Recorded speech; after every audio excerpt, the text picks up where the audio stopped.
जय भीम, जय भारत, जय संविधान। बहुजन समाज में जन्मे सभी संतों, गुरुओं, महापुरुषों को नमन करते हुए करुणा के सागर तथागत गौतम बुद्ध, संत श्रोमणी सतगुरु रविदास जी महाराज, भगवान वाल्मीकि महाराज, गुरु नानक देव, संत कबीर, गुरु घासीदास जी महाराज जो और अन्य महापुरुष हुए हैं, जिसमें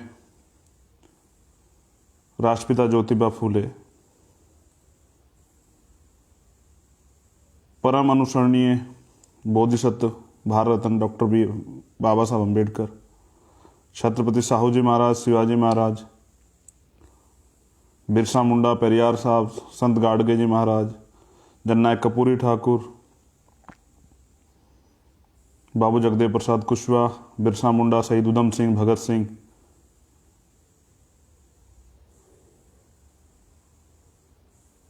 और तमाम जो महापुरुष हैं जिन्होंने परिवर्तन की लड़ाई लड़ी, आप सबको नमन करते हुए डॉक्टर APJ अब्दुल कलाम साहब, वीर अब्दुल हमीद साहब, माँ फातिमा शेख, माँ सावित्रीबाई फुले, माँ रमाबाई, और मेरे आदर्श, मेरे गुरु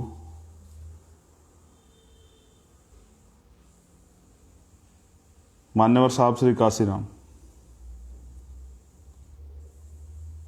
आज का जो लाइव है उसका एक उद्देश्य है, और इसलिए मैंने कहा था कि भीम आर्मी और आज़ाद समाज पार्टी के तमाम कार्यकर्ता और पदाधिकारी वो आज के लाइव को ज़रूर सुने। समय की कमी कारण कुछ लोग नहीं सुन पाएंगे, वो बाद में जान लें। कुछ अहम जानकारियाँ जो है आज मैं आपको दूंगा। उससे पहले भीम आर्मी के सभी कार्यकर्ताओं को, आज़ाद समाज पार्टी के सभी कार्यकर्ताओं को मेरा बहुत बहुत धन्यवाद, आभार, क्योंकि आपके संघर्ष, आपके बलिदान, आपकी हिम्मत, आपके जुनून, आपकी मेहनत से आज भीम आर्मी देश और दुनिया में जो अपना नाम जो है वो अपनी मेहनत से कमा पाई है। इसके लिए मैं अकेला जिम्मेदार नहीं हूँ, आप सब लोग जिम्मेदार हैं। हमारी भीम आर्मी की राष्ट्रीय कमेटी के सभी साथी, सभी प्रदेश अध्यक्ष, सभी जिलों के अध्यक्ष, सभी प्रदेश की कमेटी, सभी कार्यकर्ता, आप सब लोग हमारे नेता हैं। आप सब लोगों की वजह से, आपकी मेहनत से, क्योंकि संगठन बहुत ताकतवर होता है, व्यक्ति ताकतवर नहीं होता है। जिस प्रकार विचारधारा से लोग जुड़ते हैं, विचारधारा बहुत ताकतवर होती है और विचारधारा जीवन को उद्देश्य देती है। उसी तरह संगठन भी बहुत ताकतवर होता है। 1 और 1 11 होते। तो आपने ये ताकत दी और आपने मेरे जैसे एक गरीब हेडमास्टर के बेटे को ये सम्मान दिया और ये पहचान दी, अपनी आवाज़ बनने का मौका दिया। इसके लिए मैं दिल की गहराइयों से आपका आभार प्रकट करता हूँ। 2-3 चीज़ें जो हैं मैं बिल्कुल दिल से आपसे बात करना चाहता हूँ। पहली बात तो ये कि एक प्राकृतिक नियम है कि जब भी किसी चीज़ की शुरुआत होती है तो सबसे पहले उसकी हंसी और उसकी मजाक बनती है। उस कड़ी में जब भीम आर्मी की शुरुआत हुई तो काफ़ी लंबा समय तक उसकी मजाक बनी, फिर उसका विरोध हुआ और फिर उसको स्वीकार्यता मिली, क्योंकि भीम आर्मी ने जो काम किया वो समाज के लिए एक बल का काम था, एक परिवर्तन का आंदोलन था, और वो परिवर्तन आपको देखने को भी मिला। जो व्यक्ति कभी एक नौजवान जो साथी हमारे हैं, वो एक कभी थाने एक सिपाही से बात करने से घबराता है, या SSP और DM से आंख में आंख मिला के बात करते हैं। ये ताकत दी है भीम आर्मी ने मुझे भी और आप सब लोगों को।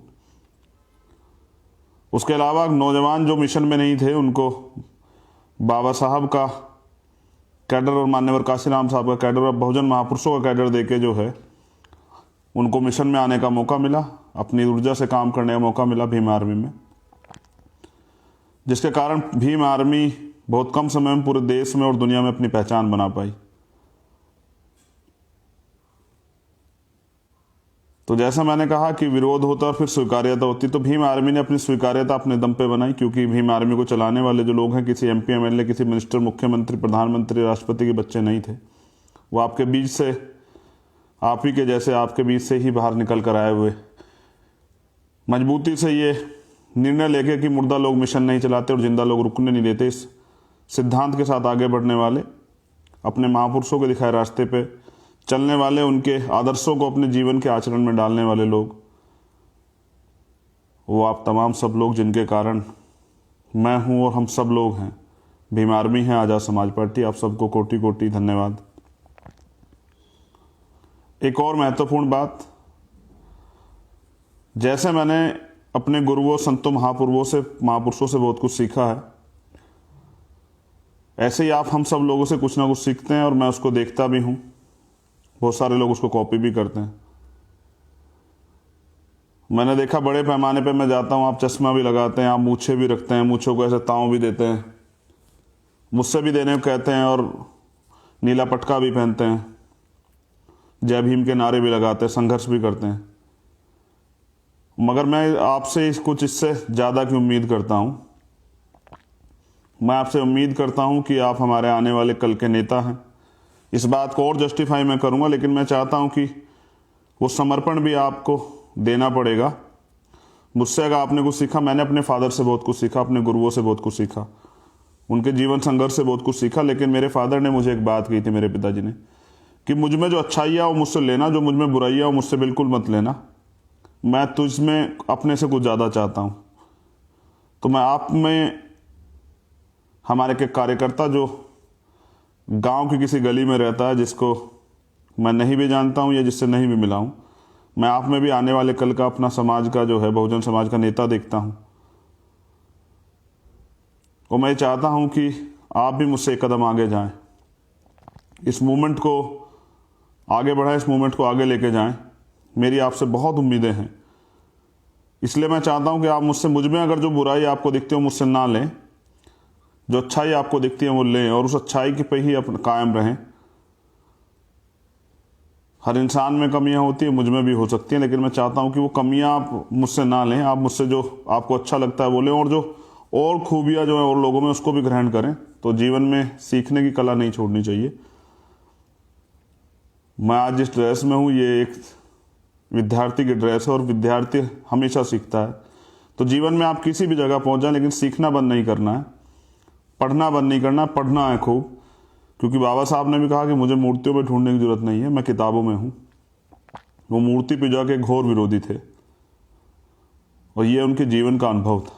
तो मैं अपने सभी साथियों से कहना चाहता हूँ, चाहे वो आज़ाद समाज पार्टी के या भीम आर्मी के हों, चाहे वो कार्यकर्ता पदाधिकारी, वीआईपी कल्चर आप अपने जीवन में ना लाएं। आप अपने कार्यकर्ताओं से बात करें, उनकी परेशानियों को सुने, उनके दुख दर्द में शरीक हों। मुझसे, मेरे साथ ये दिक्कत है कि मुझे सभी के साथ बातचीत करनी पड़ती है, मैं सब लोगों से बात नहीं कर पाता हूँ। और क्योंकि संघर्ष का दौर जारी है, तो ये अभी और बढ़ेगा। कोई भी कार्यकर्ता पदाधिकारी निराश ना हो कि हमारी बात नहीं हो पाती। एक समय वो भी आएगा कि मैं आपके गली मोहल्ले या घर में या गांव में या आपके विधानसभा ब्लॉक या जिले में जो है, आपके साथ ही सड़क पर जो है संघर्ष कर रहा हूँ या कैडर करवा रहा हूँ। तो एक आम आदमी और एक सैनिक में ये फ़र्क होता है। मैं कैडर में कहता हूँ कि एक सैनिक 2-2.5 साल की कठिन ट्रेनिंग से तैयार होता है, जो फिर नेतृत्व भी करता है। और एक आम आदमी का एक व्यक्ति विशेष जीवन होता है, वो अपने जीवन में सिर्फ अपने व्यक्ति विशेष जीवन तक ही आधारित रहता है। इसलिए कैडर बहुत ज़रूरी है। कैडर से आपको सीखने को मिलेगा, कैडर से आपके अंदर नेतृत्व आएगा, कैडर से आपके अंदर बहुत सारी चीज़ें डेवलप होंगी, आपकी पर्सनैलिटी डेवलप होंगी, आपके विचार डेवलप होंगे। क्योंकि तथागत बुद्ध ने भी कहा कि कोई भी विचार जो है वो अंतिम नहीं है, परिस्थिति के साथ विचार भी बदलते रहते हैं। मैंने आपसे एक बात कही थी कि मैं इसको दोबारा फिर जस्टिफाई करूंगा। वो बात ये है कि बिहार के लेनिन, जिनको कहा जाता है बाबू जगदेव प्रसाद कुशवाहा, उनको आपको पढ़ना चाहिए। जननायक कपूर ठाकुर को आपको पढ़ना चाहिए। आपको पढ़ना चाहिए राम मनोहर लोहिया को, आपको पढ़ना चाहिए संत गाडगे जी महाराज को, आपको पढ़ना चाहिए माँ झलकारी बाई को, आपको पढ़ना चाहिए उदापासी को, आपको पढ़ना चाहिए बिरसा मुंडा को, आपको पढ़ना चाहिए पेरियार लल्लई यादव को, पेरियार नायक स्वामी जी को पढ़ना चाहिए आपको, रामानायकर स्वामी। तो जो बहुजन महापुरुष हैं उनको आपको पढ़ना चाहिए, सिर्फ उनका नाम नहीं जानना चाहिए, उनके विचार पढ़ने चाहिए, उनके जीवन संघर्ष पढ़ना चाहिए, तो आपको बहुत कुछ सीखने को मिलेगा। और आपका एक ही मजहब है जो मैं आपको हमेशा सिखाता हूं, इंसानियत सबसे बड़ा मजहब है। अब हम बात करेंगे 26 नवंबर। 26 नवंबर यानी कि कॉन्स्टिट्यूशन डे, संविधान दिवस। 26 नवंबर 1949 को संविधान तैयार हुआ। संविधान तैयार तो 121 दिनों में हो गया था, लेकिन उसके बाद बहुत सारी चीज़ें जिस पे लोगों की सहमति असहमति थी, और एक समय दिया गया, प्रोसीजर था, उसको पूरा करने में 2 साल 11 महीने 17 दिन लगे, 18 दिन। तो वो जो विषय है कॉन्स्टिट्यूशन जिस पे हम बात कर रहे हैं, आपको करना क्या है संविधान दिवस के दिन, उसके विषय में मैं आपको बताऊंगा। देखिए, मैंने पहले भी कहा था कि लोकतंत्र है भारत में, लेकिन जिस तरह से लोकतंत्र की धज्जा भारतीय जनता पार्टी की सरकार उड़ा रही है, और जिस तरह से लोकतंत्र के सभी स्तंभों पर इनका जो है घोषित कब्जा है, इमरजेंसी देश में लागू है, उसका बड़ा अच्छा उदाहरण मैं आपको दे देता हूं। जो चारों पिलर हैं लोकतंत्र के, उन पे बीजेपी का कब्जा, राजनीतिक सत्ता में वो लोग बैठे हैं। मीडिया पे उनका घोषित कब्जा, ये आप मीडिया के एंकरों द्वारा, मीडिया की न्यूज़ द्वारा देख सकते हैं। झूठी खबर ही चला देते हैं, उनको कोई मतलब नहीं है। अभी जिसमें अभी ताज़ी खबर है कि 3-4 दिन पहले कि भाई पाकिस्तान पर एक सर्जिकल स्ट्राइक कर दिए, ये कर दिया, वो कर दिया, बाद में आर्मी ने उसका खंडन कर दिया। तो उससे एक परसेप्शन बन जाता है कि सरकार क्या करे। तो सरकार के जो सरकार से सवाल है जनता का, उससे ध्यान हटाने के लिए बार बार ये किया जाता है। उसके बाद आती है न्यायपालिका। न्यायपालिका के कुछ फैसले आप देख लीजिए। मैंने कहा कि भाई कोरोना काल चल रहा है, हम लोग सब लोग कहते रहे, तमाम पार्टियों ने कहा कि अब इलेक्शन नहीं होने चाहिए, लेकिन बिहार के इलेक्शन कराए गए। माननीय सर्वोच्च न्यायालय का फैसला था कि भाई इलेक्शन को नहीं ड्रॉप कर सकते हैं, लोगों की जान से ज़्यादा जरूरी उनकी वोट है। तो ठीक है, वोट के अधिकार को हम भी समझते हैं। आपने मध्य प्रदेश के चुनाव कराए, पूरे जो उपचुनाव थे यूपी में, तमाम जहाँ बड़ी बड़ी रैलियाँ हुई, तब मीडिया ने एक भी दिन ये नहीं दिखाया कि कोरोना फैल रहा है, कोरोना कम हो रहा है। लेकिन जैसे इलेक्शन खत्म हुआ तो फिर कोरोना के आंकड़े आने लगे, क्योंकि अब किसान दिल्ली आ रहे हैं, और इनको ये भी पता है कि चंद्रशेखर किसानों के समर्थन में जरूर खड़ा होगा, क्योंकि वो तो कि किसान परिवार से आता, तो किसानों के दुख दर्द को जानता। मैंने कई बार ये कहा भी है, और मैंने एक बार पहले भी समर्थन किया था किसान आंदोलन का। तो सरकार को भय है कि लोग अपनी हक की आवाज़ उठाएंगे, और किसान आंदोलन एक बड़ा आंदोलन देश में हो सकता है जो तख्ता पलट कर सकता है। क्योंकि किसान सिर्फ किसान नहीं है, किसान का जो संबंध है वो मजदूर से भी है, वो व्यापारी से भी है, और किसानों के परिवार से आर्मी में भी लोग जाते हैं, उनके बच्चे पढ़ते भी हैं, देश सेवा में भी रहते हैं। तो आप समझिए किसान सिर्फ किसान नहीं, किसान इस देश की रीढ़ है। इसलिए सरकार को डर है, इसलिए जो है अब आंकड़े भी दिखाए जा रहे हैं, और ये भी बताया जा रहा है कि भाई आपको इतने लोगों को रहना है, मास्क पे 2000 रुपये का ये जुर्माना है, या यहाँ 1500 का जुर्माना है, 5000 का जुर्माना है। लेकिन सरकार कभी ये नहीं कहती कि भाई आपके घर कैसे चलेंगे, रोजगार तो आपको नहीं मिल रहा है कोरोना काल में, आप रोटी कैसे खाएंगे, आप इलाज कहाँ से कराएंगे। इस देश में लोकतंत्र सिर्फ संविधान जो है वो उसको उठा के रख दिया गया, अपनी मर्जी। राजतंत्र में भी ये भारतीय जनता पार्टी सरकार ये चला रही है। ऐसा पहले समय में जब कांग्रेस सत्ता में थी तो उन्होंने भी ऐसा किया है, कोई दूध का धुलावा नहीं है, जिस जिसकी सरकार आती है वैसा करता है। लेकिन सवाल ये एक्चुअल डेमोक्रेसी, वास्तविक लोकतंत्र वो है जिसमें प्रत्येक नागरिक को बराबर के अधिकार हो। मैंने सवाल किया कि जब न्यायपालिका है, जब पुलिस है, जब प्रशासन है, फिर रेप जैसी घटना पे आंदोलन करके एफआईआर क्यों लिखवाई जाती है? क्योंकि अपराधियों को संरक्षण देने के लिए सरकार बैठी है। जहां लोकतंत्र का निर्माण इसलिए हुआ था कि अंतिम व्यक्ति को भी मौका मिलेगा,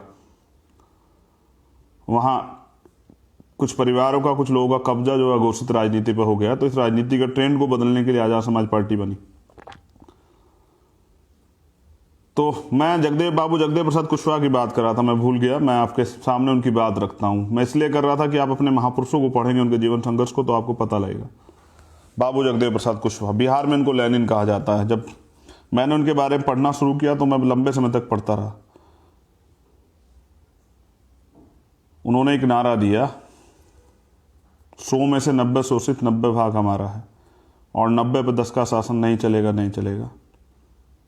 उन्होंने ये भी कहा कि पहली पीढ़ी गोली खाएगी, दूसरी पीढ़ी जेल जाएगी और तीसरी पीढ़ी राज करेगी। तो मैं जो नौजवानों से कह रहा था, हमारे साथियों से, कि आप हमारे आने वाले कल के नेता हैं। आपका संघर्ष जो आपको पहचान देगा, कोई शॉर्टकट नहीं है।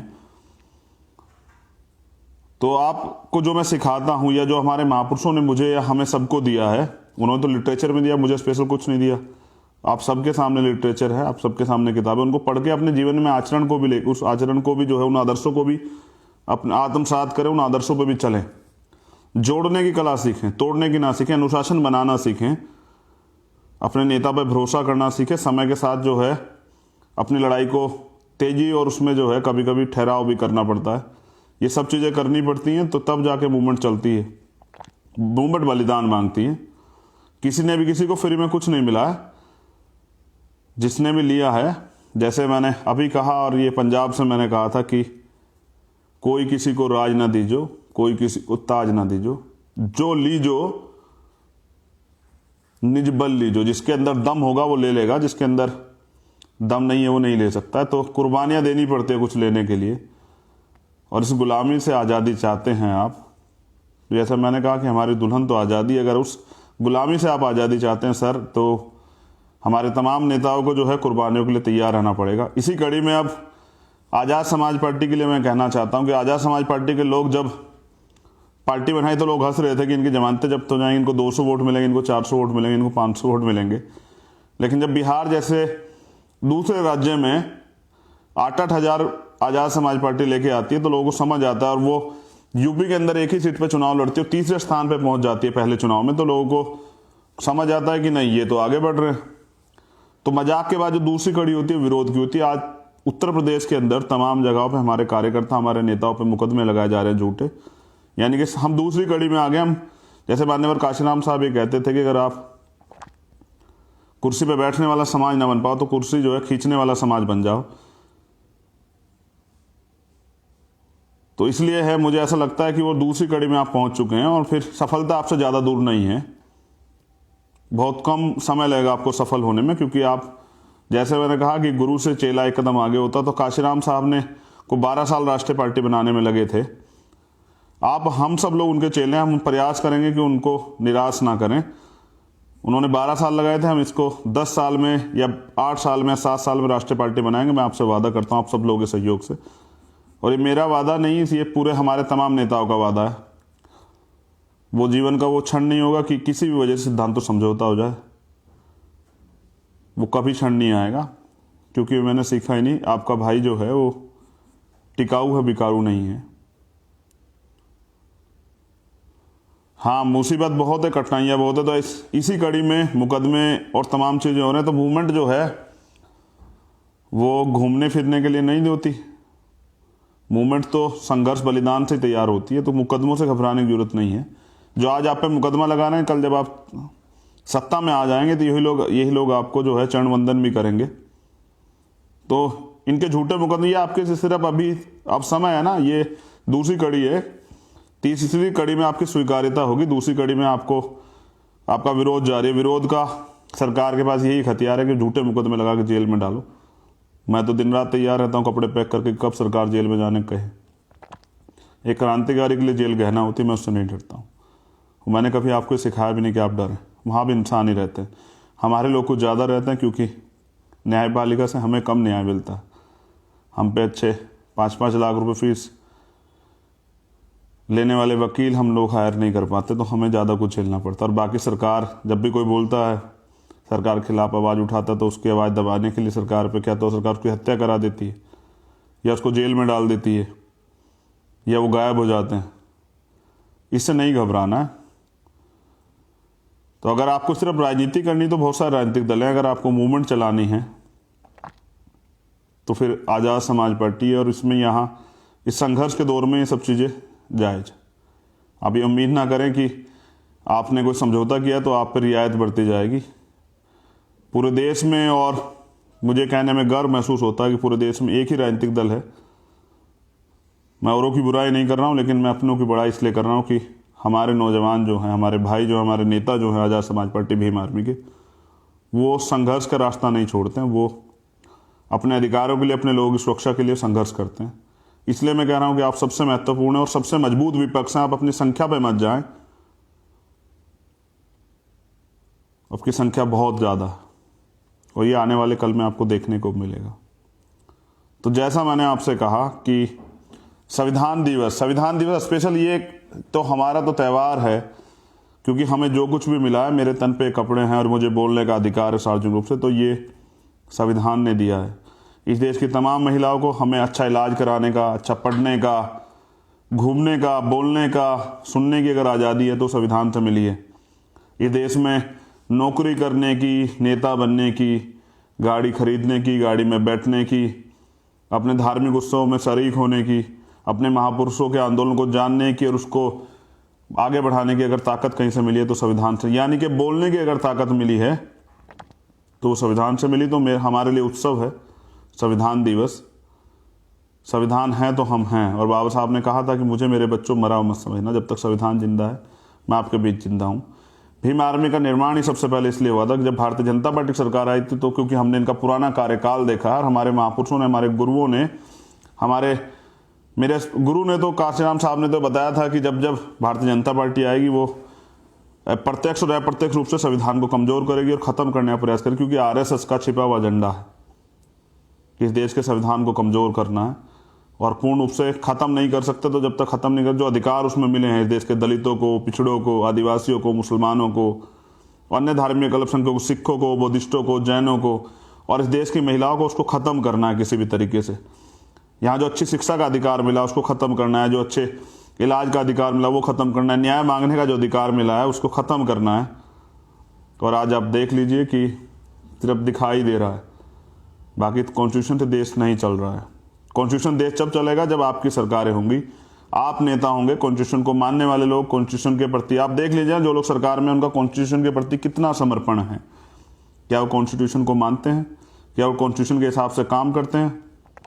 मगर एक कड़वी सच्चाई ये भी है, और मुझे शिकायत भी आपसे, कि आप भी कॉन्स्टिट्यूशन को ऐसे, जैसे आपने अभी मेरे, तो आप कॉन्स्टिट्यूशन भी पकड़ते हैं जैसे मैं पकड़ता हूँ, ये भी आप सीखते हैं, लेकिन आप इसको पढ़ते नहीं हैं। इसके अंदर जो अधिकार हमें मिले हैं, जैसे हिंदू धर्म के लोग अपने धार्मिक ग्रंथों को पढ़ते हैं, अच्छा है, पढ़ना चाहिए। हमारे इस्लाम धर्म के लोग जो हैं वो कुरान को पढ़ते हैं, अन्य अपनी जो धार्मिक पुस्तकें उनको पढ़ते हैं।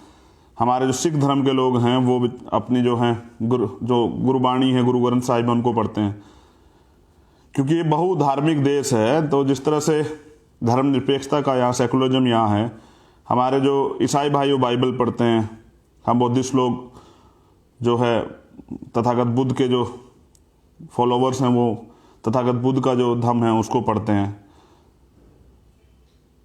तो सब लोग जो हैं अपने धर्म को मानते हैं, पढ़ते हैं, लेकिन ये आप, इससे आपको सारे अधिकार मिले हैं साहब, माफ़ी चाहते हुए कहना पड़ रहा है, इसको आप नहीं पढ़ते हैं। तो मैं ये कड़वी बात कह रहा हूँ कि जो नौजवान अपना इतिहास नहीं जानता, या जो भी हो, नौजवान हो या बुजुर्ग हो या कोई माता हो बहन हो, जो अपना इतिहास नहीं जानता वो इतिहास बदल ही नहीं सकता। और आपका इतिहास जो है वो कैलेंडर में बताया जाता है। इतिहास से होता क्या है, सबसे बड़ी बात यह है, अगर आपको पता लग जाए कि आपके दादा बहुत शूरवीर थे, तो आपके अंदर ये एनर्जी रहेगी कि, और आपके अंदर ये बल रहेगा कि नहीं हम शूरवीरों के औलाद हैं। आपको पता लगे आपके फादर बहुत बलशाली थे, तो आपके अंदर ये एनर्जी रहेगी कि आप बहुत बलशाली बाप के औलाद हैं। अगर आपको पता लग जाए कि आपके फादर बहुत डरपोक थे, तो आपके अंदर ये गिल्टी रहेगी कि आप तो बहुत डरपोक परिवार से आते हैं, आपके फादर बड़े डरपोक थे। तो आप अगर अपना इतिहास जानेंगे तो उससे आपको आत्मबल मिलेगा, आपका कॉन्फिडेंस लेवल बढ़ा रहेगा। ये देश हमारा है, हमने इस पे, हमारे लोगों ने का एक बहुत लंबा इतिहास है इस पर राज का। अगर हम अपने इतिहास को जानेंगे तो हमें बल मिलेगा, और जब हमें ताकत आएगी, हमें बल अगर हमारे पास होगा, हमारा कॉन्फिडेंस लेवल बढ़ा होगा, तो हम अपनी लड़ाई को और मजबूती से लड़ पाएंगे। इसलिए अपने अधिकारों को जानना। और तो मैंने कहा कि हमें बाबा साहब अम्बेडकर के दिखाए रास्ते पे चलना। हमारी लड़ाई किसी धर्म से नहीं, किसी जाति से नहीं, हमारी लड़ाई इस देश में अधिकारों की है। और मैंने तो बार बार कहा कि हमें तो प्रयास ये करना है कि जाति विहीन समाज बनाया जाए, जाति को देश से खत्म किया जाए। जाति की वजह से घमंड नहीं करना है, जाति की वजह से आपको जो कुछ मिला है वो अपमान है, वो शोषण है, वो अधिकारों से वंचित रखने का जो है एक सिस्टम है, तो आपको उसको खत्म ही करना पड़ेगा। जब तक ये देश से जातिवाद नहीं खत्म होगा तो भाईचारा ही नहीं बनेगा। इंसान की दो ही जाति है, एक महिला और एक पुरुष, और कोई जाति नहीं है। जानवरों में जाति होती है, इंसानों में जाति नहीं होती। जिन लोगों ने जाति बनाई अपने फायदे के लिए बनाई, जो कहते हैं कि कोई जाति से जन्म से सर्वश्रेष्ठ हो जाता है और कोई जाति से जन्म से नीच हो जाता है। जाति से कोई सर्वश्रेष्ठ नहीं हो सकता, कर्म से आदमी महान होता है। हम लोग जिनको महापुरुष कह रहे हैं उनके कर्मों की वजह से नहीं, कर्मों की वजह से कह रहे हैं, इसलिए नहीं कह रहे हैं कि हमारी जाति में पैदा हुए हैं, इसलिए कह रहे हैं कि वो कर्म से महान थे, उन्होंने काम किया है कर्म से। कुछ लोग तो धर्म भी अलग हैं, तो हम उनको भी महान इसलिए कह रहे हैं कि उन्होंने देश के लिए अच्छा काम किया है, उन्होंने मानवता के लिए अच्छा काम किया है। इसलिए मैं आपसे बार बार कह रहा हूँ कि अपने इतिहास को जानिए और पढ़िए सर, नहीं पढ़ेंगे तो लड़ेंगे कैसे। अब मैं आपसे बात करता हूँ कि आपको करना क्या है, क्योंकि फिर कोरोना देश में आ चुका है दोबारा से, क्योंकि अब आंदोलन की शुरुआत होगी तो लोगों को पता है कि बहुत सारे आंदोलन अब शुरू होने वाले हैं। क्योंकि मैंने अब ज़्यादा बोलना छोड़ दिया है, करने का ज़्यादा मन है, सीख रहा हूँ, पढ़ रहा हूँ। आपसे भी निवेदन करता हूँ कि आप भी पढ़ें, सीखें, तभी ये लड़ाई और आगे बढ़ पाएगी और मजबूती से हमसे लड़ पाएंगे। अब दूसरी पीढ़ी के लोग मुझे महसूस होते हैं जो जेल जा रहे हैं, जिनका जीवन संघर्ष में जाएगा, लेकिन हमारी आने वाली पीढ़ी राज करेगी, ऐसा मुझे पूर्ण रूप से भरोसा। तो पूरे देश में जो भीम आर्मी या आज़ाद समाज पार्टी के जो एक ही परिवार के लोग हैं, एक ही भीम आर्मी से आज़ाद समाज पार्टी का निर्माण, उन सब लोगों को मैं कहता हूँ कि देखिए संयम रखिए, धैर्य रखिए। आपने संघर्ष किया है और आपको इसका अभी जो जिस लक्ष्य के लिए हम चले थे वो लक्ष्य पूरा नहीं हुआ है, तो संघर्ष का रास्ता नहीं छोड़ें। आप ही हमारे नेता हैं, तो फल तब मिलेगा जब आप और इस संघर्ष को करेंगे और उतने धैर्य से, समर्पण से करेंगे। अगर आप चाहते हैं कि मूवमेंट चले और आप ये भी चाहते हैं कि हमें लक्ष्य की प्राप्ति हो, तो 26 नवंबर को आपको करना क्या, मैं आपको कुछ चीज़ें बता देता हूँ। आप अगर अपने कार्यालय पे पहुँच पाएँ, जहाँ जहाँ कार्यालय है, तो अपने कार्यालय बैठ के सामूहिक चर्चा करें। कुछ आर्टिकल्स मैं आपको बता रहा हूँ, वो आपको पढ़ने हैं।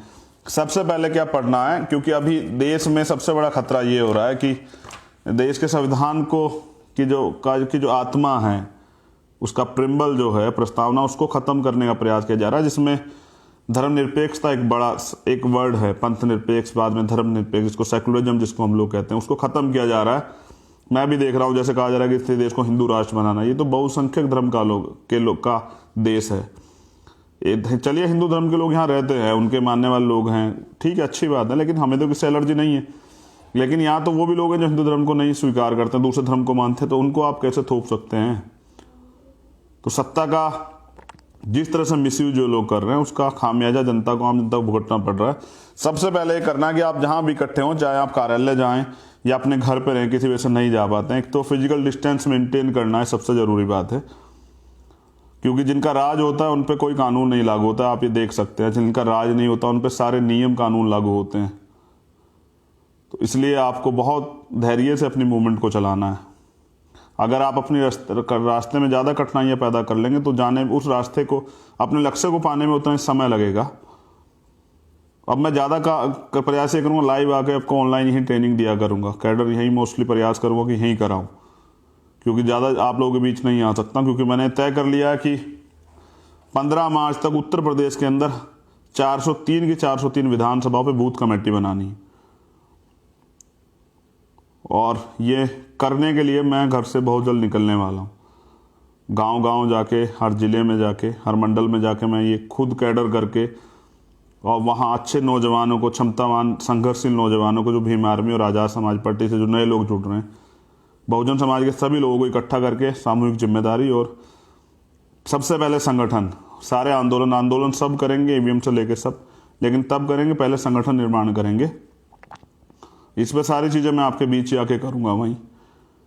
तो ये बहुत सारी चीज़ें मैं आपको सिखाऊंगा, जब सीखेंगे तभी तो कर पाएंगे ना आप। कल आपके बाद भी एक पीढ़ी आएगी जो संघर्ष करेगी, आप क्या सिखाएंगे उसको, तो इसलिए आपको सीखना पड़ेगा। तो सबसे पहले करना क्या है, मुद्दे पे आ जाता हूँ। आप पेन कॉपी आपके पास हो तो नोट कर लें या फिर याद रख लें, लाइव आपके पास रहेगा। सबसे पहले भारतीय संविधान का प्रिम्बल पढ़ना है, और उस प्रिम्बल को पढ़ना नहीं है, संकल्प लेना है कि हमें भारतीय संविधान की सुरक्षा करनी है। और जो प्रिम्बल में हमारे लिखा गया है कि हम भारत के लोग, we the people of India, तो ये देश जो है भारत है, हिंदुस्तान नहीं है। भारत दैट इज इंडिया, ये कहा भी गया है कि इंडिया जो है वो भारत है।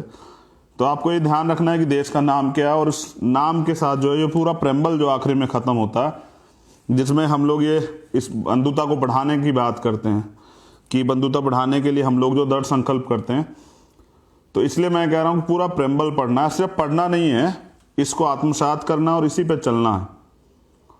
इस संविधान की सुरक्षा करनी है, बाबा साहब को जिंदा रखना है, अपने आंदोलन को मरने नहीं देना है सर, अपने आंदोलन को जिंदा रखना है। आप हम तमाम लोग जो हैं, जो भीम आर्मी का आजाद समझता, आप मेरे तमाम, आप सभी लोग मेरे नेता हैं। मैं आपको नेता स्वीकार करता हूं क्योंकि आप लोग बहुत काम करते हैं। इसलिए मैं आपसे कह रहा हूं कि सिर्फ पढ़ना नहीं है, काम करना है। मैं प्रयास करूंगा कि हजारों नेता इस समाज में, मैंने ये फैक्ट्री अब लग चुकी है हमारी भीम आर्मी, यहाँ से नेता तैयार हो रहे हैं, हर जिले में नेता तैयार हो चुका है लगभग। यहाँ से हजारों नेता हम लोग तैयार करेंगे, मूवमेंट को जिंदा रखेंगे। व्यक्ति बिक सकता, विचार नहीं बिकते, और विचार जो हैं वो मेरे नहीं है, वो महापुरुषों के हैं। तो उस विचारों को जिंदा रखना है, और विचारों को जिंदा रखने के लिए मूवमेंट को जिंदा रखना है।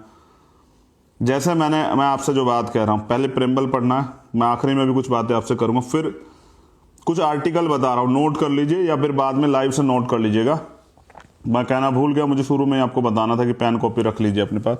मैं आज़ाद समाज पार्टी के जो पदाधिकारी, कार्यकर्ता, नेता हैं, और भीम आर्मी के जो हमारे कार्यकर्ता, पदाधिकारी, नेता, उनसे सब लोगों से कह रहा हूँ कि नोट कर लीजिए क्या क्या करना है। जैसे आर्टिकल 5 से लेकर 11, इसको पढ़ना है और इसको समझना है, सिर्फ पढ़ना नहीं है, समझना। मैं यहाँ बता दूंगा तो मुझे लगता है कि आप लोग फिर घर वहाँ नहीं पढ़ेंगे, आपको लगेगा भैया ने तो बता दिया तो अब क्यों पढ़ना। ऐसा नहीं करना। आर्टिकल 5 से लेकर 11, जब मैं कैडर में आऊँगा तो मैं आपसे पूछूंगा, ये मैं इसलिए आपको बता रहा हूँ कि पूछूंगा कि जो मैंने आपसे कहा था कि भाई ये आर्टिकल पढ़ने कितने लोगों ने पढ़े, और मुझे पता लगेगा कितने लोग मेरी बात को मानते हैं या फिर दिखावा करते हैं, खोखलापन में मुझे जो है जिंदा रखे हुए हैं। मैं सोच रहा हूँ कि हमारी फोर्स तैयार हो रही है बहुजन मूवमेंट को जिंदा रखने के लिए, आगे बढ़ाने के लिए, इस देश में राज के लिए, या फिर मैं सिर्फ जो है ये देख पा रहा हूँ कि मुझसे दिखावटी बातें मुझसे हो रही है, मुझसे एक सपना दिखाया जा रहा है कि नहीं भैया हम लड़ रहे हैं, हम संघर्ष कर रहे हैं, आपकी बात को मानते हैं, हम आपके दिखाए रास्ते पे चलते हैं। तो आर्टिकल 5 से लेकर 11 पढ़ने क्या है, कुछ है वो आपको पता लग जाएगा। मैं जानने का प्रयास करूंगा जब आऊँगा, किसी से भी पूछ सकता हूँ। आर्टिकल 13 पढ़ना है, आर्टिकल 5 से लेकर 11 तक। आर्टिकल 13 पढ़ना है, आर्टिकल 14 पढ़ना है, आर्टिकल 15 पढ़ना है, आर्टिकल 16 पढ़ना है, आर्टिकल 17 पढ़ना है, आर्टिकल 21 पढ़ना है, और सीआरपीसी जो आईपीसी और सीआरपीसी। तो आईपीसी वो है जहां हमारे जो धाराएं जो हैं हमारी पुलिस द्वारा जो है, जो भी घटना होती है उसके साथ लगाई जाती है, वो जो ऑफेंस तैयार किए जाते हैं। लेकिन एक सीआरपीएफ जिसके अकॉर्डिंग जो है कोर्ट में केस चलता है। तो सीआरपीसी की जो धारा 156 उसका जो थर्ड पार्ट है वो जरूर पढ़ना है, वो बहुत जरूरी है भीम आर्मी आजाद समाज पार्टी के लोग। ये मैं सभी से पूछने वाला हूं जब मैं आऊंगा। और फिर आर्टिकल 311 पढ़ना है, ये सभी पढ़ने हैं। मैं दोबारा एक बार दोहरा देता हूं, आर्टिकल 5 से लेकर 11 कॉन्स्टिट्यूशन का, आर्टिकल 13, 14, 15, 16, 17, 21 सीआरपीसी का जो ऑफेंस 156 का जो थर्ड है वो पढ़ना है आपको, 311 पढ़ना है। और सबसे महत्वपूर्ण जो बहुजन समाज के लोग हमसे जुड़े हैं, जिसमें बैकवर्ड के बहुत सारे जाते हैं, आर्टिकल 340 पढ़ना है, 341 पढ़ना, 342 पढ़ना, 338 से और 342, ये पांचों आर्टिकल पढ़े, 38, 338, 39, 40 और 41 और 42, ये पांचों पढ़ने। बड़ा काम नहीं है, 2 घंटे का काम है, पढ़ने और समझने हैं। लेकिन मैंने ये बताया कि जब मैं आऊंगा आपके यहाँ कैडर में तो मैं ये सब चीजें आपसे पूछूंगा कि जो मैंने आपसे कहा, मैं ये भी देखना चाहूंगा कि ऐसा तो नहीं कि मैं भ्रमित हूं, कि जितनी मेहनत और ईमानदार से हम लोग काम कर रहे हैं, जो हमारे कल के नेता तैयार हो रहे हैं, वो कितना सीरियसली हमारी बातों को लेते हैं। ये मैं आपसे निवेदन कर रहा हूं कि इन आर्टिकल को आप जरूर पढ़ें, और मैं कैडर में आपसे पूछूंगा। कहीं आप मिल सकते हैं तभी पूछ सकता हूं कि मैंने आपको सर ये पढ़ने कहा था, हमारे नेता लोगों, आपने पढ़ा नहीं पढ़ा। बस मैं आपसे इस कड़ी में इतना ही कहना चाहता हूं कि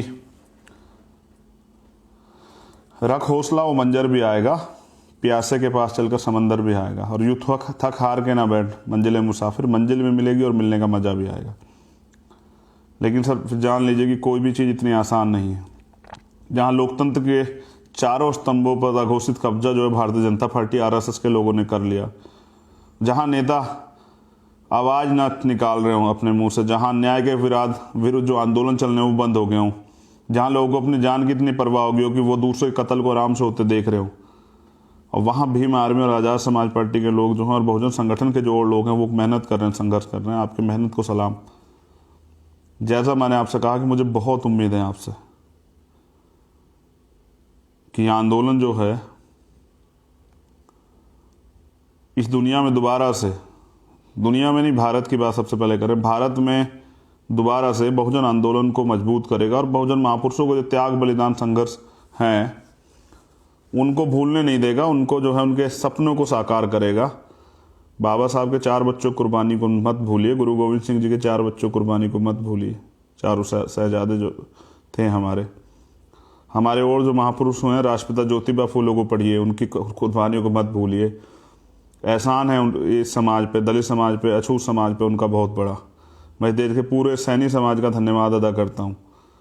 मैं धन्यवाद अदा करता हूँ क्योंकि जिन्होंने इतिहास पढ़ा वो जानते हैं, जो छत्रपति शिवाजी महाराज, साहू जी महाराज जो कुर्मी गोत्र से हैं, जिनके फिर वंशज पटेल और गुर्जर जो तमाम, मैं उनका भी बहुत बहुत धन्यवाद करता हूँ, गुर्जर समाज का, पटेल समाज का, कुर्मी समाज का, कि एक बड़ा काम उन्होंने किया था। आरक्षण को सबसे पहले उन्होंने लागू किया। मैं धन्यवाद करता हूँ महाराजा गायकवाड़, और उनको महाराजा गायकवाड़ को ये खबर कहाँ से आई कि बाबा साहब अम्बेडकर कहीं पर जो है पढ़ रहे हैं, कोई ऐसा ब्लिंड बच्चा है जिसको स्कॉलरशिप की जरूरत है, उनको बताने वाले राजा महेंद्र प्रताप जो जाट कम्युनिटी से आते हैं, उनका भी धन्यवाद करता हूँ। मैं धन्यवाद करता हूँ बहुजन समाज के सभी वर्गों का। मैं धन्यवाद करता हूँ सैन समाज का, जहाँ जननायक कपूरी ठाकुर जैसे नेता हमें मिले। मैं धन्यवाद करता हूँ कुशवाहा समाज का, जहाँ बाबू जगदेव प्रसाद कुशवाहा हमें मिले। मैं धन्यवाद करता हूँ यादव समाज का, जहाँ प्यारेलाल यादव हमको मिले। मैं धन्यवाद करता हूँ पासवान समाज का, जो हमारा समाज है, जिस उदादेव पासी, बिजली पासी जैसे नेता हमें दिए। मैं आदिवासी समाज का धन्यवाद करता हूँ, बिरसा मुंडा दिए हमें। धोबी समाज जिसको कहते हैं, संत गाड़गे जी महाराज। तो पैरा हमारे जो हैं पेरियार रामा नायकर स्वामी का मैं धन्यवाद करता हूँ, उनके समाज का मैं धन्यवाद करता हूँ। तो बहुजन समाज के मैं कश्यप समाज का, पाल समाज का, प्रजापति समाज का, जिन्होंने मानवर काशीराम साहब को बल दिया, जिन्होंने उन पर भरोसा किया और अपने नेतृत्व को भी बल दिया, मैं उनका भी धन्यवाद करता हूँ। मैं धन्यवाद करता हूँ पूरे देश के गौरवशाली चमार इतिहासकारों का, और चमार जो नेता हुए उनका धन्यवाद करता हूँ। ये जाति हमने नहीं बनाई। मैं धन्यवाद करता हूँ भगवान वाल्मीकि महाराज का, उनका आशीर्वाद हम सब लोगों को बना रहे। उन्होंने हमें कलम पकड़ाया था सर, झाड़ू नहीं पकड़ाई थी। ये समझना पड़ेगा कि छल हुआ है कहीं ना कहीं। आप देखिए हमेशा उनके हाथ में कलम मिलेगी। मैं संत श्री गुरु रविदास जी महाराज का धन्यवाद करता हूँ। मैं हर उस धानुक समाज के अपने जो नेता हैं, उनका जो भीम आर्मी में काम कर, उनका धन्यवाद करता हूँ। मैं सभी अपने जो हैं बहुजन समाज की जितनी जातियाँ हैं, उनके जो तमाम नेता हैं, उनका धन्यवाद अदा करता हूँ।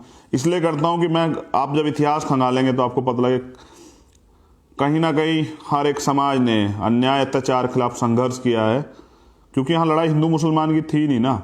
आप जब इतिहास पढ़ेंगे तब आपको पता लगेगा कि यहाँ वर्ण व्यवस्था थी। आज भी वर्ण व्यवस्था की इस आधारशिला को, इस भेदभाव को कौन जो है दोबारा से लागू करना चाहता है, कौन इस विचारधारा को चला रहा है, कौन अन्याय अत्याचार खिलाफ इस विचारधारा को, मानवता की विचारधारा को चला रहा है, ये आपको देखना पड़ेगा, ये आपको सोचना पड़ेगा।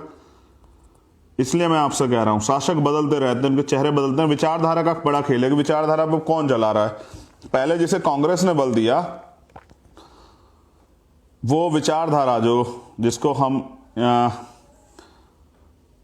वर्ण व्यवस्था की विचारधारा जो कह सकते हैं, ब्राह्मणवादी विचारधारा जो कह सकते हैं। ब्राह्मण समाज में भी अच्छे लोग हुए हैं। पंडित राहुल संकतरयान जो हैं, वो बाबा साहब के बारे में बहुत अच्छा उन्होंने लिखा है, और वो एक बड़े वो हुए हैं जो है चेंज के लिए, उन्होंने बहुत अच्छा लिखा है। वो ऐसा नहीं है, बहुत सारे जो सभी समाजों में इस तरह के लोग हैं। तो मैंने कहा आपसे, जो मैं आपसे बता रहा था कि इस व्यवस्था को आज आरएसएस और बीजेपी चला रही है। उसी तरह से जो मूवमेंट थी पहले काफी लंबे समय तक बहुजन समाज पार्टी ने चला, जब माननीय काशीराम साहब थे। उससे पहले बाबा साहब जब थे तो आरपीआई ने चलाया, जब बाबा साहब नहीं रहे तो आरपीआई ने छोड़ दिया, जब माननीय काशीराम साहब चले गए तो बहुजन समाज पार्टी ने छोड़ दिया। तो विचारधारा कौन चला रहा है, ये बहुत महत्वपूर्ण है। आज भीम आर्मी और आजाद समाज पार्टी उस विचारधारा को चला रही है, जो बहुजन विचारधारा। एक तरफ देश को तोड़ने वाली आरएसएस की वर्ण व्यवस्था को लागू करने वाली, सामाजिक गैर बराबरी और आर्थिक गैर बराबरी को जिंदा रखने वाली, पूंजीपति सामंतवाद को जिंदा रखने वाली विचारधारा आरएसएस बीजेपी, और दूसरी तरफ जो है बहुजन महापुरुषों की विचारधारा, सबको जोड़ने के लिए, मानवता, बंधुत्व, भाईचारा को जो है आगे बढ़ाने के लिए, संविधान को मानने वाली जो दूसरी विचारधारा है वो आज़ाद समाज पार्टी की विचारधारा है। तो यहाँ दो विचारधाराओं की लड़ाई, इसलिए आपको सब कुछ झेलना पड़ेगा। आप अगर आप सोचते हैं बिना संघर्ष के कुछ मिल जाएगा तो ऐसा नहीं होगा, आपको ज़्यादा संघर्ष करना पड़ेगा, क्योंकि आपका जो है ये संघर्ष से ही आपको कुछ मिल पाएगा, और ये बलिदान आज का नहीं पहले भी दिया गया है। तो मैं फिर आपको एक बार दोहरा देता हूँ कि सब आप मुझसे सीखते हैं, हमारे नेता तमाम, जो एक कार्यकर्ता गली में भी रहता वो भी मेरा नेता। मैं उससे कहना चाहता हूँ कि आप आने वाले कल के समाज के नेता, आप देखिए कि समाज को आप क्या दे रहे हैं। ये मूवमेंट समाज से कुछ छीनने के लिए नहीं है, ये मूवमेंट समाज से कुछ कमाने के लिए नहीं है, समाज को दोबारा से, क्योंकि इतने बार ठगा गया समाज, इतनी बार लूटा गया, इतने धोखे वादे हुए कि बहुत उम्मीदें हैं आपसे तमाम लोगों की, उसको नहीं कमज़ोर पड़ने देना। इसलिए आपको संघर्ष करना पड़ेगा। सरकारें यहाँ हैं, आप देखिए उत्तर प्रदेश में एक बहुत अच्छी सरकार है भारतीय जनता पार्टी की, लेकिन हो क्या रहा है, 75 जिले हैं, हर जिले में रोज 2 रेप होते हैं। और जिन काफ़ी न्यूज मैंने सुनी जी, किसी एक अभी तो मैंने सुनी कि रेप जो पीड़िता थी उसी बच्ची को थाने में जाकर पीटा गया, उसको बेल्टों से जूतों से पीटा गया, कहीं पेशाब पिलाया जाता है, कहीं बाल काटे जाते हैं, कहीं मूंछ काट ली जाती है, कहीं तमाम तरह की जो है घृणात्मक युद्ध, कहीं शोषण होता है। तो ये सब चीज़ें इसलिए हो रही कि उन विचारधाराओं की सरकारें हैं जो चाहती है कि अन्याय अत्याचार लागू रहे। आपकी सरकार होती उत्तर प्रदेश में तो आप समझती है कि अगर आज़ाद समाज पार्टी सरकार होगी तो क्या आपको इस तरह से जो है आपके साथ अन्याय जुल्म अत्याचार होगा क्या? सरकार रोजगार पे बात नहीं करेगी, सरकार जो है मेडिकल फैसिलिटी पे बात नहीं करेगी, सरकार एजुकेशन पे बात नहीं करेगी। तो ये सरकार जो है ये इनके पास एक ही हथियार है, वो धर्म और राष्ट्रवाद, उसको जिंदा रखना चाहती है। लेकिन इस धर्म और राष्ट्रवाद से आपका भला नहीं होगा। धर्म तो अफीम है। मैं तो कहता हूं आर्टिकल 25-26 भी आप जरूर पढ़ें। धार्मिक स्वतंत्रता है, कोई किसी धर्म को माने, लेकिन यहाँ क्या है कि कुछ लोगों ने बौद्ध धर्म ग्रहण किया, उनके खिलाफ भी मुकदमा हो जाता है। यहाँ झूठे जो है तथाकथित लव जिहाद और तमाम तरह की बातें होती है, क्योंकि ये नहीं देखते कि यहाँ किसी भी जाति धर्म में तो महिलाओं को तो हाँ अधिकार थे ही नहीं, लेकिन आज भी क्या है, दहेज के कारण लोगों को, महिलाओं को जला दिया जाता है, उन्हें घर से निकाल दिया जाता है, उनको उनकी हत्याएं कर दी जाती है। वहाँ ये लव जिहाद और तमाम चीज़ें जो हैं वो कुछ नहीं है। यहाँ तो इतना जो है यहाँ ऑनर किलिंग होती है दलित समाज का, क्योंकि लोग समझदार नहीं है, जानते नहीं है, लोगों को अपना इतिहास नहीं पता है। तो यहाँ गैर बराबरी की भावना बनी हुई है। तो यहाँ दलित समाज का अगर व्यक्ति जो है वो किसी स्वर्ण महिला के साथ उनका अगर प्यार हो जाता है या उनका कोई आपस में जो है रिश्ता होता है, तो यहाँ हत्याएं होती हैं सरेआम, यहाँ थानों में हत्याएं होती है। उसका बड़ा उदाहरण अभी बिहार है, विक्रम जो है वहाँ का वो एक बड़ा उदाहरण है, विक्रम संतोष जो है वो, ये सारा यही मामला था। कई मामले आपने सुने होंगे ऑनर किलिंग के। तो जहाँ इस देश में आज भी इतनी गैर बराबरी, वहाँ ये सब चीज़ें, ये बीजेपी के एजेंडे हैं जिसमें क्या लोग फंस जाते हैं। उन एजेंडों में नहीं फंसना है,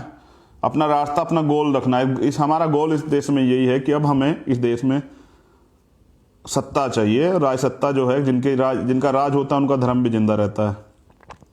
तो हमें इस देश में अब सत्ता में भागीदार चाहिए और अपने अधिकार चाहिए। कब तक हम यहाँ मांगने वाला समाज बना रहेंगे? हमें इस देश में देने वाला समाज बनना है। इस देश में हमें शासक वर्ग के लोग, हमें शासक बनना है इस देश में। तो उस पर काम करना है। जिसका समाज शासक होता है उनको रोजगार के लिए किसी के आगे थोड़ा ही हाथ फैलाना पड़ता है। फिर वो जब वो रोजगार करता है, किसी का मेहनत मजदूरी फिर पैसे लेने जाता है, उसकी हत्याएं थोड़ा ही होती हैं साहब।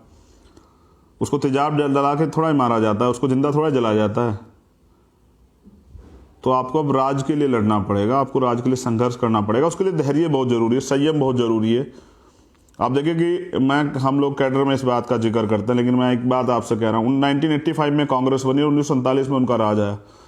लगभग 57-58 साल उन्होंने जो है संघर्ष किया, धैर्य बना के रखा। कि आपके अंदर इतना धैर्य है कि आप 5-7 साल जो है आराम से अपनी मूवमेंट को चलाएं। और अगर आप चाहते हैं कि आप ये कहते हैं हमने बहुत काम कर दिया और हमको कुछ मिलना चाहिए, तो आप समझिए कि क्या ले लेंगे आप। दूसरे दलों में जाके आप विधायक और एमपी बन जाएंगे, मिनिस्टर बन जाएंगे, पैसे कमा लेंगे। क्या अपने महापुरुषों का आंदोलन वहाँ चला पाएंगे? क्या ईमानदार से अपनी बात वहाँ रख पाएंगे? क्या अपने लोगों के ऊपर हो रहे शोषण पे आप बोल पाएंगे? विचारधारा की लड़ाई को आगे बढ़ा पाएंगे?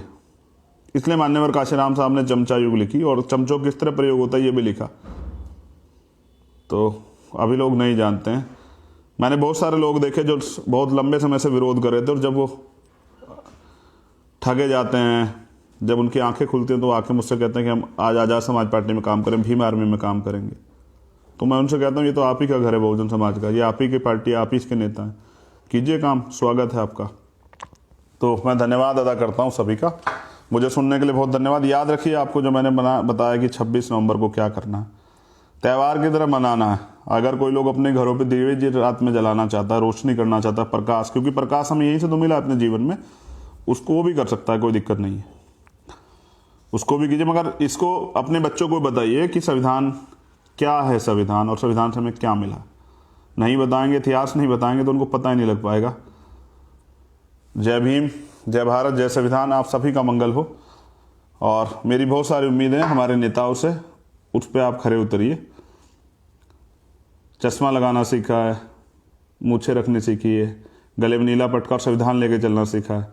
बस संघर्ष करना भी सीखिए जैसे आप कर रहे हैं, और उसको मजबूत कीजिए, धैर्य भी रखिए, समर्पण रखिए, लोगों को जोड़ने का प्रयास कीजिए।